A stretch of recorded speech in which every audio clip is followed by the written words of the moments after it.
Mr. Speaker, I yield myself such time as I may consume. Gentleman is recognized. Thank you, Mr. Speaker. I want to begin by congratulating my friend and thanking her because I know she's committed to the resumption of regular order, and she's worked that way tirelessly. And that's a goal that we share with our friends on the other side of the aisle. But I think it's worth pointing out that you can't have regular order in the House if you don't have regular order in the Senate. And the real reason we're here is because the Senate has refused consistently to take up appropriations bills that have been passed by this House. At some point, you simply quit passing the bills because the Senate isn't going to deal with you. Once we finally have a Senate that will work in regular order, and I hope we do at the beginning of next January, perhaps we can overcome this and get back to the system that I know my friend from New York and I want to see on this floor, passing each individual appropriations bill, doing so in a way that members can participate, conferencing with our friends in the Senate, and then moving forward. As to Zika, I think it's worth pointing out that nothing has not been done for lack of money.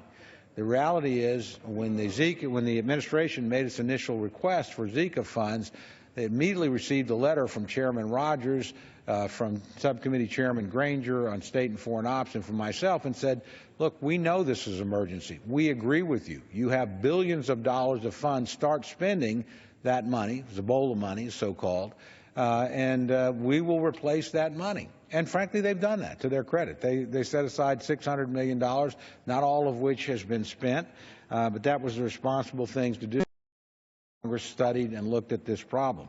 Chairman Rogers actually led a CODEL that went to Brazil and to Peru and some of the areas that have suffered from this disease, and we've continued to work. We have twice put on this floor hundreds of millions of dollars for Zika response that our friends on the other side didn't see fit to vote for.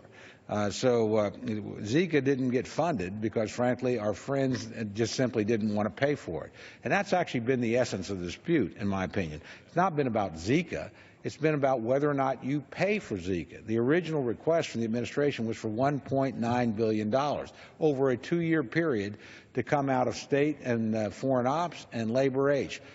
Two committees which in that same period have $425 billion to spend. It's not hard to pay for $1.9 billion out of $425 billion.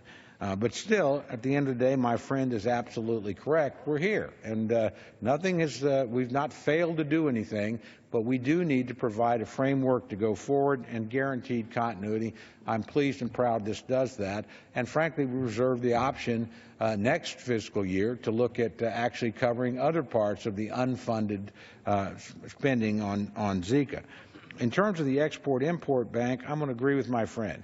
I don't know that this was the appropriate vehicle, but I think the point she makes is exactly right.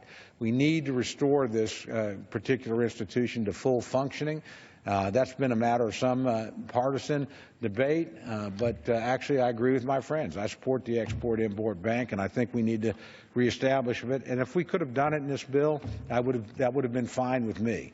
But I trust the people that negotiated the final product, and they did try to remove a lot of issues that were controversial and divisive so that hopefully we could get a substantial majority of both parties to vote for continuing the government.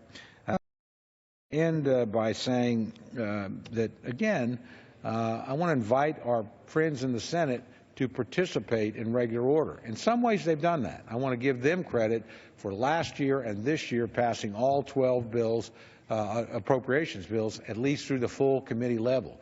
But it was a decision by their leadership not to allow those bills to come to the floor that actually gummed up the works. It's not anything that was done in this House. Indeed, we didn't give up on that process until it became abundantly clear that the Senate wasn't going to move. We are now, however, at the last moment. My friend is correct in that. I'm pleased that we have negotiated together in good faith, frankly, within this body, across the rotunda with the other body, and with the administration to arrive at something that will get us through the election and give us the time when we return from the election to sit down. In that period of time, I want to commit to my friend that I will be looking forward to work with her and her colleagues to make sure we fully finish the appropriations process. There are some in this body that don't want to do that, that want to simply CR or do a continuing resolution to some point in the future next year, dumping off the work of this Congress and this administration on the next administration, next Congress. That would be a big mistake, in my opinion. I know my friend feels exactly the same way, and so I'm committed to her. I will do everything I can on my side of the aisle. I know she will on her side to make sure that we continue the full appropriations process.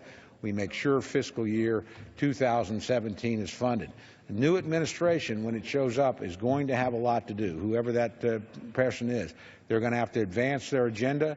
They're going to have to name the cabinet members. They're going to have to get them confirmed. They're going to have to write a budget for FY18 by the middle of February.